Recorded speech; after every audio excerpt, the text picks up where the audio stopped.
XVIIe et XVIIIe siècle, l'Argentine fait partie de l'empire colonial espagnol. Et comme dans tout empire colonial, il y a des esclaves. Des dizaines de milliers d'Africains sont déportés de force depuis l'Angola, le Bénin ou le Sénégal pour être vendus sur les quais du port de Buenos Aires.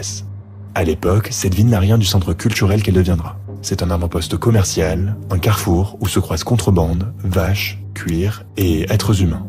Contrairement à ce que l'on croit, l'Argentine n'a pas été épargnée par la traite négrière. Elle a simplement été moins documentée. Et pourtant, les chiffres sont là. Au début du 19e siècle, un habitant de Buenos Aires sur 3 est noir ou métis. Les femmes afrodescendantes cuisinent, lavent, élèvent les enfants des familles blanches. Les hommes, eux, sont souvent envoyés dans l'armée ou dans les plantations du Nord-Ouest.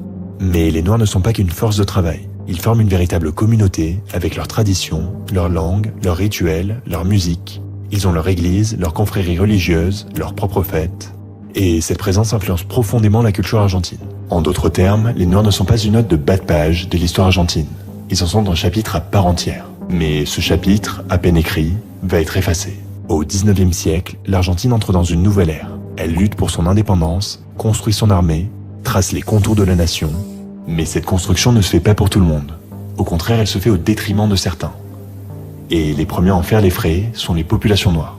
Dès les premières guerres d'indépendance, les hommes noirs sont enrôlés massivement. On leur promet la liberté en échange de leur sang. Mais ce qu'on ne leur dit pas, c'est qu'ils seront souvent envoyés en première ligne, sans armes, sans formation. Et cela ne s'arrête pas là. Quelques décennies plus tard, c'est la guerre contre le Paraguay, connue comme la guerre de la Triple Alliance. Un conflit brutal, sanglant, mené de 1865 à 1870. Et là encore, les bataillons afro-argentins sont les plus exposés. Le taux de mortalité est terrifiant, à tel point qu'à la fin du 19e siècle, des observateurs notent déjà que les Noirs ont quasiment disparu de Buenos Aires. Mais ce n'était que la première étape. En 1871, une épidémie de fièvre jaune frappe Buenos Aires. Elle touche surtout les quartiers les plus pauvres, les plus denses. Et bien sûr, qui y résident principalement les populations noires, descendantes d'esclaves. Entassés, sans accès aux soins, exclus des cercles de pouvoir. Des milliers meurent. Leur part dans la population s'effondre encore. Et cette fois-ci, ce n'est plus la guerre, mais la maladie qui décime. Mais ce qu'il faut bien comprendre, c'est que cette disparition n'est pas qu'un hasard.